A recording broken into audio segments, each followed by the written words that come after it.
জেলা পরিষদে বরাদ্দকৃত অর্থে সরকারি শিলান্যাস অনুষ্ঠানে জেলা পরিষদ সদস্যের উপস্থিতিতে তৃণমূলের দলীয় পতাকা এবং স্লোগান দিয়ে বিতর্ক। অনুষ্ঠানে উপস্থিত নেই কোনো সরকারি আধিকারিক। সরকারি অনুষ্ঠানে দলীয় অনুষ্ঠান করার অভিযোগ, এটাই শাহজাহানের তৃণমূলের সাংস্কৃতিক কটাক্ষ বিরোধীদের। পাল্টা সাফাই জেলা পরিষদ সদস্যের। লোকসভার প্রাক্কালে শিলান্যাস অনুষ্ঠান নিয়ে শুরু হয়েছে রাজনৈতিক চাপানুতো। মালদা জেলা হরিশ্চন্দ্রপুর ২ নম্বর ব্লকের সুলতাননগর গ্রাম পঞ্চায়েতের অন্তর্গত বৈজনাথপুর এলাকায় দীর্ঘদিন ধরে নিকাশি নিয়ে সমস্যা ছিল। এলাকাবাসীর একটি ড্রেনের দাবি ছিল। সেই দাবি অনুযায়ী তৃণমূলের স্থানীয় জেলা পরিষদ সদস্য বারিকুল ইসলাম তথা বুলবুল খান জেলা পরিষদে বরাদ্দকৃত ৯,৭১,০০০ টাকা ব্যয়ে মুক্তার হাউস থেকে আসগড় হাউস পর্যন্ত প্রায় ২০০ মিটার দীর্ঘ একটি ড্রেনের শিলান্যাস করেন বৃহস্পতিবার। কিন্তু সরকারি শিলান্যাস অনুষ্ঠানে উপস্থিত ছিলেন না স্থানীয় বিডিও বা অন্যান্য কোনো সরকারি আধিকারিক। তৃণমূল কর্মীরা রীতিমতো দলীয় পতাকা নিয়ে মমতা বন্দ্যোপাধ্যায় জিন্দাবাদ এবং তৃণমূল কংগ্রেস জিন্দাবাদের দলীয় স্লোগান। আর যে ঘটনার সামনে আসতেই শুরু হয়েছে বিতর্ক। দীর্ঘদিনের একটা আবেদন ছিল, এই ড্রেনটা হলে পরে আমাদের এই মানুষগুলো খুব অসুবিধা হচ্ছিল, সেগুলো সুবিধা হবে, ওটাই মাস্টারমশাই আমাদেরকে উদ্বোধন করে দেবে। এর আগে ভোটের সময় বলেছিল যে আমরা এটা করে দিব। ভালো লাগছে, কাজটা হলে পরে আমাদের সুবিধা হলে তো আমাদের ভালো হবে না। ওই দিকে রাস্তা একটা ড্রেনের দাবি আছে, গ্রামে গলিতে রাস্তাগুলো হয়নি, ওগুলোরও দাবি আছে আমাদের। না না, কাজ হয়েছে, অনেক কাজ হয়েছে, কাজ হয়েছে না হয়েছে, কাজ হয়েছে, হ্যাঁ কাজ হয়েছে। কাজ করবেন, উনি কাজ করবেন, প্রতিশ্রুতি দিয়েছেন আমাদের যে কাজ করব, তোমাদের পাশে আছি আমি, আমাদের প্রতিশ্রুতি দিয়েছেন। শেখ মুক্তার আলম, বাড়ি কোথায়? বৈজনাথপুর। আমাদের দীর্ঘদিনের একটা, আজকে এসেছিলাম বৈজনাথপুর। এখানে দীর্ঘদিনের একটা দাবি ছিল, ড্রেন নিয়ে এই পাড়ার লোকজন চিৎকার করছিল। তখন ড্রেনটা আমি প্রথম স্কিমেই দিই। এটা মুক্তার হাউস টু আসগড় হাউস, প্রায় ২০০ মিটারের বেশি, ৯,৭১,০০০ টাকার ড্রেন। তো এখানে আরেকটা পাড়া আছে, এই পাড়ায়ও রিকোয়েস্ট দাবি যাই বলুন রেখেছে।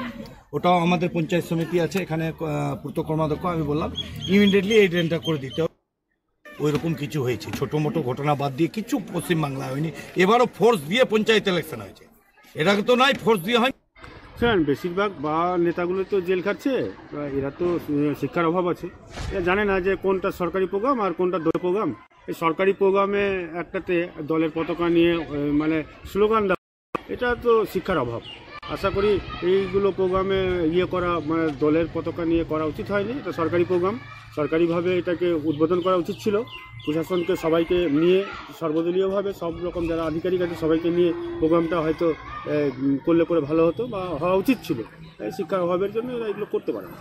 এই টাকাগুলো তো কেন্দ্র সরকার থেকে আসছে, বিভিন্ন প্রকল্পে আমাদের খাতে দেওয়া হয়। আর আমরা এই তো কেন্দ্র থেকে টাকাগুলো আসার পর এরা যে বিভিন্ন নিজের নাম কামাচ্ছে, তো ভোটের মুখে এরা মানে মানুষকে বোকা বানানোর কাজ করছে। এতদিন তো কাটমানি খেয়ে অনেক রকম নেতাগুলো জেল খাচ্ছে। তো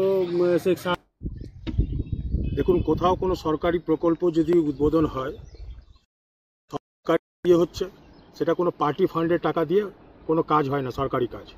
তো স্বাভাবিকভাবে যখন কোনো সরকারি কাজ সরকারি টাকা দিয়ে হচ্ছে, তখন তাহলে কোনো দলীয় পতাকা থাকা উচিত না। তো এদের মধ্যে ন্যূনতম সেই শিক্ষাটুকু নেই যে কোথায় দলীয় পতাকা নিয়ে উদ্বোধন করতে হবে কোনো প্রকল্পকে, আর কোথায় দলীয় পতাকা ছাড়া সরকারিভাবে উদ্বোধন করতে হবে। সেই শিক্ষাটুকুটা হতে হবে দলের তরফ থেকে। দলের যারা উচ্চ নেতৃত্ব তারা যে শিক্ষিত নয়, তো তারা নিচু লেভেলের যারা আছেন, জেলা পরিষদ বলেন কি গ্রাম পঞ্চায়েতের প্রার্থী বলেন, গ্রাম পঞ্চায়েতের যারা বুথের কর্মী আছে, তো তাদের তো ন্যূনতম শিক্ষার ব্যবস্থা নেই। ৯,০০,০০০ টাকার আছে মুক্তারের হাউস টু এই হাউস, ওরা মেপে দেখে নিচ্ছে। হোটেল পোদ্দার রেসিডেন্সি এই প্রথম কোচবিহারের 3 স্টার ক্যাটাগরি হোটেল। থাকা ও খাওয়ার সুবন্দোবস্ত, সুইমিং পুল, কার পার্কিং, রয়েছে 2 রকমের conference hall, family restaurant, rooftop restaurant. আপনাদের শুভ পদার্পণ কামনা করে hotel Poddar residency, RRN road, Canara ব্যাংকের বিপরীতে, কোচবিহার। কন্ট্যাক্ট 8116703143।